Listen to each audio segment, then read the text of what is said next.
मनुष्य का जीवन 3 भाव से बना है। पहला हर्ष, दूसरा शोक और तीसरा भय।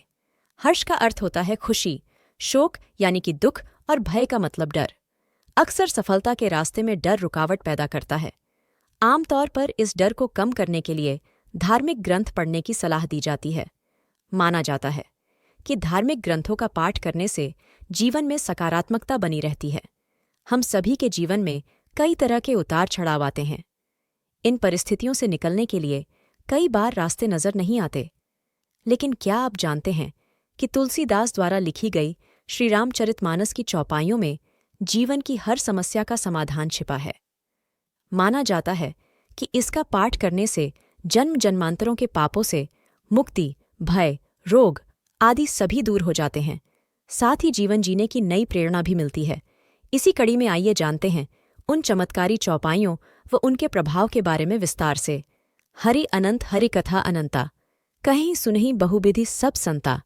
रामचंद्र के चरित्र सुहाए, कल्प कोटि लगी जाहि न गाए। इसका अर्थ है कि हरि अनंत हैं, उनका कोई पार नहीं पा सकता है। उनकी कथा भी अनंत ही है।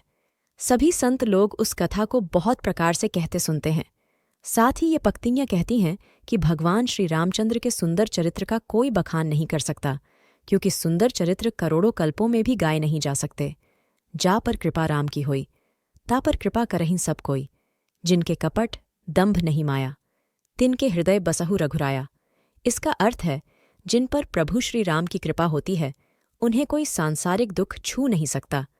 जिन लोगों पर परमात्मा की कृपा हो जाती है उस पर तो सभी की कृपा बनी ही रहती है।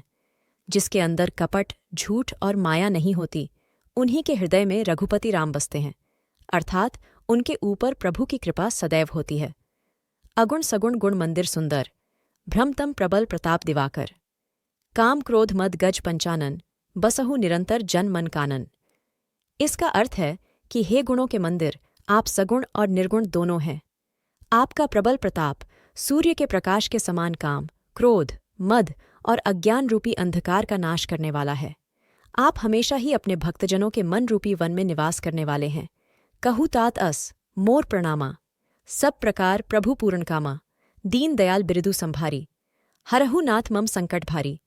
इस चौपाई का अर्थ है कि हे भगवान श्री राम, आपको मेरा प्रणाम है और मेरा आपसे ये निवेदन है कि हे प्रभु, अगर आप सभी प्रकार से पूर्ण हैं, अर्थात आपको किसी प्रकार की कामना नहीं है, तथापि दीन दुखियों पर दया करना आपकी प्रकृति अर्थात आपका स्वभाव है, अतः हे नाथ, आप मेरे भारी संकट को हर लीजिए।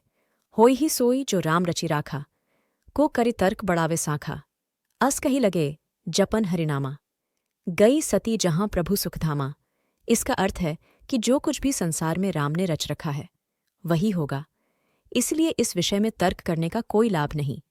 ऐसा कहकर भगवान शिव हरि का नाम जपने लगे और सती वहां गई जहां सुख के धाम प्रभु राम थे।